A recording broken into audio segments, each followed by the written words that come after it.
This is the chicken poop scooper here, and I partially assembled it just so I can fit it on the screen.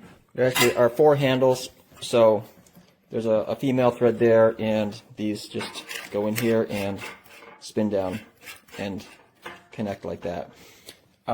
They give you some extra hardware. So this nut right there, that bolt and nut, is for locking this in place. So you see the handle, like the hole right there could go in hole number 1, hole number 2, or hole number 3, and then you put that bolt and wing nut to secure it in place. Construction is pretty good. The pipes, handles, they're a little bit thin, but I think they're fine because chicken poop isn't that heavy. But if you're scooping like through sand or something, you might have an issue.